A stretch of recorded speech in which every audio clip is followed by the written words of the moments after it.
Look at them. This is their boss. This is their boss. Today is 14th of April. We have given them a warning.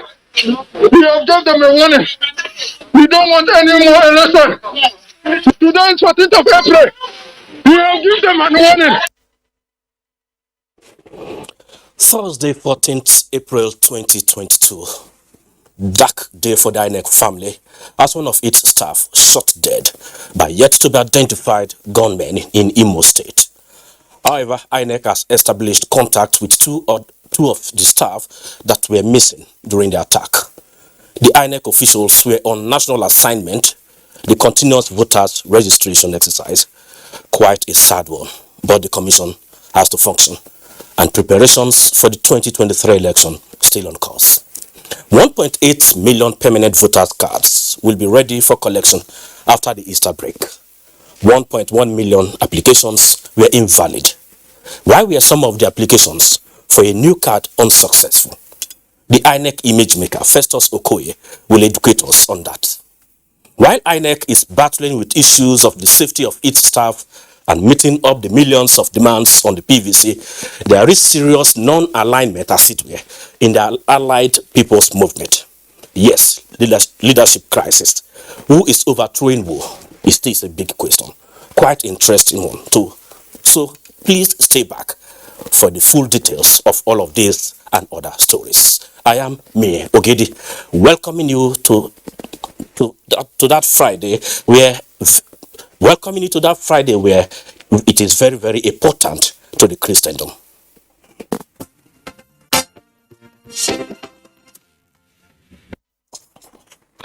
The 30th of June 2022 is the last day for the continuous voters registration exercise to enable INEC clean the voters register ahead of the 2023 elections. INEC Chairman Professor Mahmoud Yakubu gave the hint while officially unveiling the distribution of permanent voters cards in Abuja. Commissioners help me unveil this.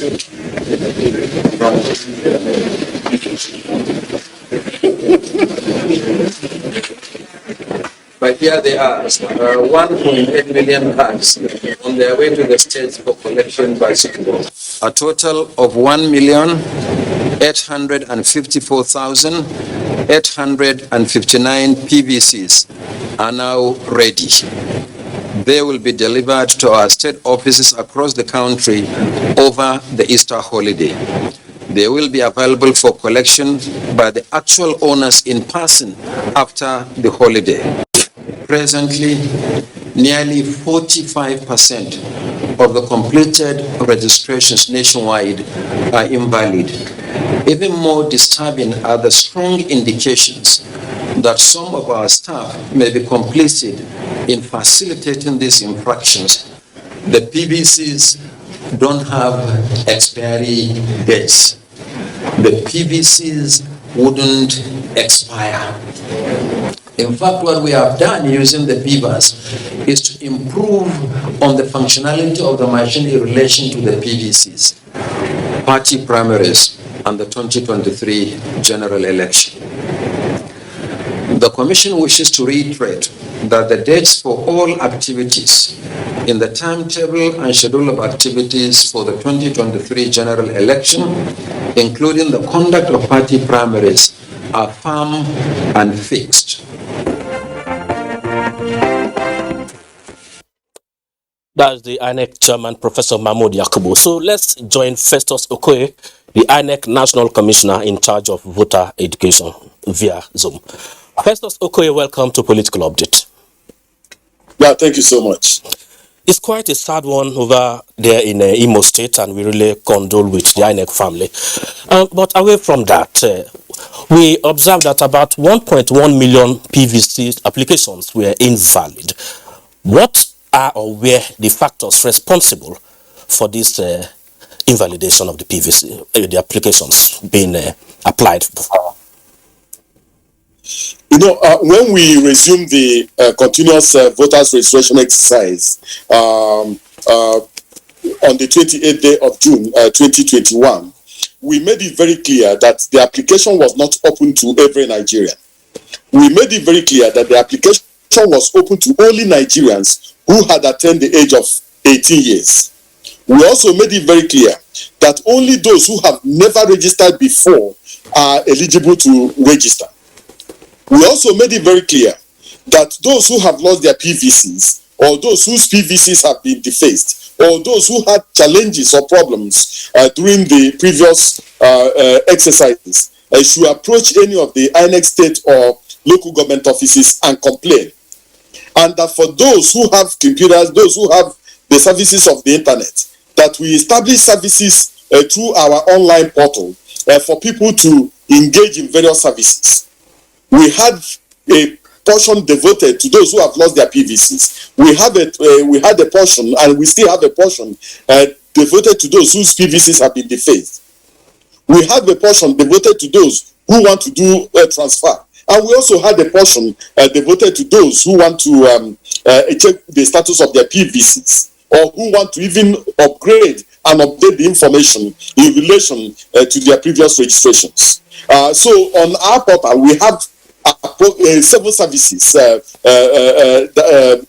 we offer in that particular place. Unfortunately, some persons whose PVCs were lost, we are required, unfortunately, some of the persons whose PVCs were lost, rather than going to go and report that their PVCs were lost and then ask for a replacement, simply went and did a new registration. Okay. And I understand that some of them did this because you have to, if your PVC is lost, we require you to swear to an affidavit before a properly constituted court of law, and then come to the INEC state office or the INEC local government office with that particular evidence. So some people just did not want to do that. And then some people who transfer from one place to the other, rather than just transferring their registration, simply went and did a new registration, thinking that we do not have the facility to detect multiple registration. So there were some people who did it out of ignorance, and there were some people who did it because they felt that the law will not catch up with them. Okay, let's hear from you. What is the latest from Imo State, where some of your staff were attacked, that were really carrying out this CVR exercise in Imo State? It is indeed a sad one. So what is the latest that we have gotten from Imo State? Well, there are 2 developments as of today. One of the developments was that in relation to what happened at Unkwoi, Police Unit 004 in Amako here, registration area 2, relating to some of our staff that were attacked while performing a national assignment in terms of the CVR. As we pointed out, and as we averred in the statement we issued, one of the staff by name Nwokori Anthony was shot dead, and he has been evacuated to a morgue by the local government chairman and by security agents. As at yesterday, we were still looking for 2 of our staff, but happily we have established contact with them. Some of them sustained injuries that are not life-threatening, and very soon we are going to reunite them with their families. But the additional information as at today is to the effect that there have been further threats to our staff in some of the other local governments. So we have decided as a commission, there were threats to our staff in Himembano local government. So we have decided to take 2 approaches to the challenge in Imo State. In Osu local government, in Njaba local government, and in Ituboma local government, we have suspended the CVR indefinitely, and I mean indefinitely. In the other local governments of Imo State, we have moved the registration back to the state and local government offices. So registration will no longer take place in the 54 centers we established for this particular exercise. They will only take place in the state and local government offices, with the exception of these 3 local governments that I have mentioned, Osun, Njaba, Ini, Ituboma. In those local governments, we have suspended the CVR indefinitely. Okay, finally, Mr. Festus, now parties are preparing for primaries, and as of Tuesday or Wednesday, the INEC chairman said only 10 out of the 18 political parties have given the commission notification for the conduct of the primaries. And in section 84 of the Electoral Act 2022, as amended, elective people holding political appointments should not proceed with the primaries or indicate interest, except they resign 3 months to. But we are seeing people also approaching their political offices to purchase this form. As a lawyer and also the image maker of INEC, what is your reaction to that, or advice you will give to political parties on that respect? Well, even as a national commissioner and even as a lawyer, I'm not in the habit of offering a free legal advice to political parties and to individuals. Most of these political parties have seasoned lawyers within their midst, and they also have a coterie of lawyers who they retain as external solicitors. So I'm sure that they have been properly advised. In relation to the section you talked about, section 84, subsection 12, what he says is that he says no political appointee at any level shall be a voting delegate or be voted for at the convention or congress of any political party for the purpose of the nomination of candidates for any election. Now, the Independent National Electoral Commission issued a timetable and schedule of activities, and by our timetable and schedule, the conduct of party primaries will start on the 4th day of April 2022 and end on the 30th day of June 2022. So I believe that most of the political parties will be very, very cautious in their approach to the interpretation and the provisions of the Electoral Act 2022, because there are so many provisions that are very, very strict. One of those provisions says that every political party must conduct valid primaries. Secondly, another provision has made it very clear that any political party that violates the provisions of the Electoral Act will not be required to submit the name or list of any of its nominated candidates to the Independent National Electoral Commission. The political parties are aware of this, and I'm sure that they will prefer to err on the side of caution. Thank you very much, Festus Okoye. At least you have given us free legal advice without any consultative fee. That is quite nice of you. Hope to see you again in subsequent editions on Political Update. Thank you for finding time with us. I appreciate this opportunity. Okay, going to other party issues. The Allied People's Movement National Working Committee has suspended 6 national officers and 3 state chairmen for alleged gross misconduct and anti-party activities. Let's hear the details from Timothy Yusuf. It was an emergency meeting held behind closed door and presided over by the national chairman of the Allied People's Movement, APM, Yusuf Dantale. The suspended officials were accused to have held an unauthorized meeting and appointed the former national treasurer, Mrs. Rose Kia, as the acting national chairman in violation of the APM constitution. We have had advances from politicians who want to take over our party, for their usual election year business, but we have refused, even though when they made financial inducement, some of our members will refuse. So those who are susceptible to such advances are the ones who are doing this. They are being sponsored by external forces to take over our party. This is just what is happening. Moving to the National Secretariat of the Action Democratic Congress, the party's Deputy National Chairman, Dr. Mani Ibrahim, has declared his intention to contest for the office of the President in the 2023 general elections. It is important to build on the vision of our founding fathers. What we need is a leader with the appropriate DNA, the DNA that is enshrined in the Constitution of ADC. For the major opposition People's Democratic Party, its Presidential Zoning Committee has presented reports to the party's National Working Committee. So I believe that it's NEC that has the statutory rights to release the content of what we have done. So our ultimate aim, as we keep saying, is to win the presidency. Meanwhile, some of the PDP presidential aspirants led by former President of the Senate, Dr. Bukola Saraki, have visited the governor of Enugu State, Ifeanyi Ugwuanyi, in their continued efforts towards the emergence of a consensus presidential candidate in the 2023 elections.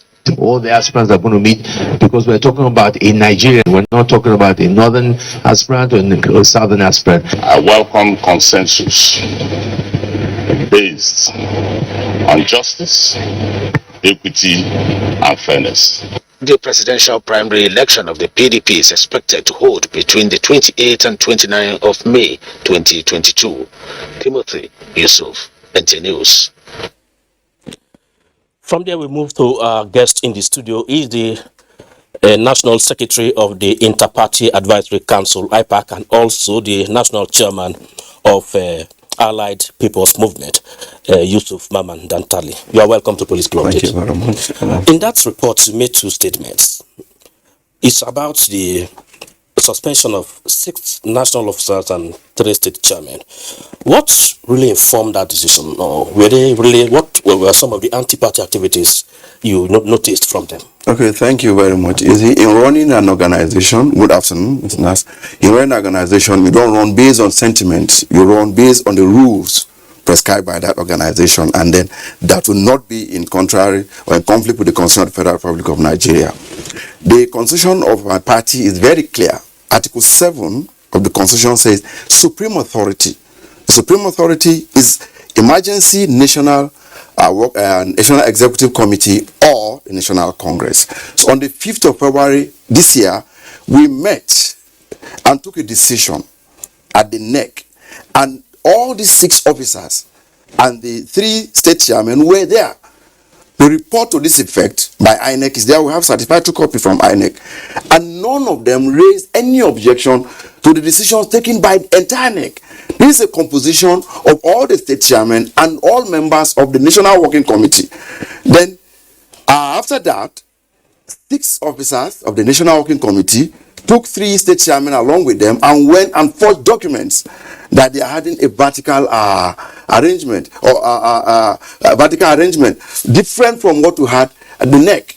So what it means is that this is gross insubordination to the authority of the party. So, and the party cannot hold its hands to look at it. And we have tried to call them, why do you do this? But we have realized that there are external forces who want to take over our party. It's not just in our party. The politicians who come after every 4 years to maybe do their usual business in election period. I have had advances where money was offered to me to resign from my position and sell the party outrightly. Some hundreds from me. I refused. It's not about me. It's about Nigeria. It's about the party itself. So even though you think there is something you need to do, yes, you didn't object to what was happening. Nobody said anything. That if there is anything that the NWC want to do contrary, the Constitution, Article 10, Section B or so, still talk about what form a quorum for a meeting of NWC. You need to thought. So you cannot have 6 persons out of 20 something going to form a meeting, not in the party secretariat, somewhere outside the party secretariat, and forge people's signatures and come on. You don't run political party on the pages of newspaper and social media. We have just 50 days to the end of the last day of the primaries. Won't this internal crisis affect the outcome of your primaries? There is no internal crisis at all. You only have internal crisis when you are battling with INEC. INEC knows that the status of this party is clear. The public knows it's clear. It's just like saying the Supreme Court, after ruling on the matter, then the Federal High Court will come and say you want to review the decision of the Supreme Court. That's never happened. That is pure anachronism. Suspending 6 national officers and 3 state chairmen, yes. Is that not self-destructive? It is not self-destructive because already while we do this, simultaneously we have informed INEC on what we need to do. We are already calling the NEC at the appropriate time to see how we can fill in these gaps as soon as possible. Okay. But somehow we have set up a 3-man committee to still investigate these officers. If at all, the NEC will go ahead to ratify this decision or otherwise. Okay, you are also the National Secretary of IPAC. And INEC just released about 1.8 million PVCs. Releasing of the PVCs, one thing, registration is one thing, but collection is a major issue. As the umbrella body of all political parties, what efforts are you making to ensure that they go and collect those PVCs and also reduce the issue of invalid applications, which we just recorded about 1.1 million in this ongoing exercise? Okay, thank you very much. One of the responsibilities of the Party Advisory Council is sensitization, okay, creating awareness down to the grassroots. And IPAC is embarking on something that we've not had before, establishing the structures down to the local government level where the election, the politics matters. So last week we had an interaction with the United Nations, and these are some of the things that we brought out, and then we have interacted too with the Nigerian Governors Forum to see how we can have full participation of Nigeria. Let's have something different from what we've had before. Yes, INEC on its own is really trying because of the new innovations that INEC has done. We applaud what INEC has done. And then outside that too, one of the things that we have always clamored for, and IPAC is threatening to boycott further local government election, is the scrapping of our state independent electoral commission. You cannot have full participation or democratic participation where some persons are not, or some groups are not given the opportunity to fully participate in the process. Like the state independent electoral commission, I am sorry to say this, does not reflect the aspirations of the people, because within the purview and the pockets of the governors in question of that state. So if you take that out, it will help us a long way. So IPAC will embark on massive sensitization, okay, and voters awareness, as we have been doing before, and will continue to do. Okay, let's go back to your party, APM. It is a movement indeed. Yes, sir. How prepared are you for 2023? We are fully prepared, and we are into discussions too with other political parties and groups to see, maybe in the next, maybe in few days or few weeks, you will see what APM will come up with. We are into alliance, we are into discussion to see how we can, because our doors are open to discussions, because we are a new party. We just got registered in 2018, okay, and then we are trying to see what can we do legitimately with what we have at our disposal. That is not for the public now, but as soon as everything is fixed, you will get to know. Let's round off this discussion with security issues. We saw what happened in Imo State as IPAC national chairman. Your body, are you worried? Yes, we are. We have one of the major problems that one of the things we talk about, because this now, of course, INEC, Professor Mahmoud Yaku, for instance, will not go and do this himself. He needs his staff, members of his SAC and ad hoc staff to go and do this. I know we don't know who they are, but who is at war with this country, we don't know. But I am confident in this the presidency that the government of Muhammadu Buhari will do what they can to ensure that this thing doesn't continue to go the way it's going. Recently, we have the issue of Kaduna State, and then we see the intervention of the security agencies. They have done well because of the report we are getting. So, and I think this will not be an exception. Recently, I had the issue of IPOP, sit at home in Anambra and other states in the southeast. Some governors are already coming to kick against it, and a lot of people have been apprehended, and something different is coming on board. I think this will not be an exception too. Okay, so what advice will you give to especially leaders from the southeast? Because some of those boys, probably they are family members and even close associates. So what advice will you give? Because we experienced this at a time when police stations were attacked almost on weekly basis. But today, at least, we can see to some extent reduction in it. So what advice will you give to the leaders there, and especially political leaders? My simple advice is, as a Nigerian, and then we all see what is happening. No part of Nigeria will go off. Nobody will. I know even the leaders of Southeast will not want any part of Nigeria. If you go to any part of this country, the remotest village in this country has an Igbo man. So, and this is definitely not a way of expressing or maybe addressing any discontent. So, and now you have the opportunity, and the opportunity is to change the leadership. So why not come to dialogue? Okay. you can come to that. You don't force anybody, you don't coax anybody into doing what you want. But we can get it through discussion. Now we have the opportunity. 2023 election is here. I am calling on all the leaders, not just in the southeast, but all part of Nigeria. Let's have discussions. Here we have the opportunity to change Nigeria again for the better, the way we want. Thank you very much, and I pray that that advice should be well taken as we approach 2023. That is the most we can take on political update today. My name is Mie Ogidi. Hoping to see you again on Tuesday next week with another fresh package.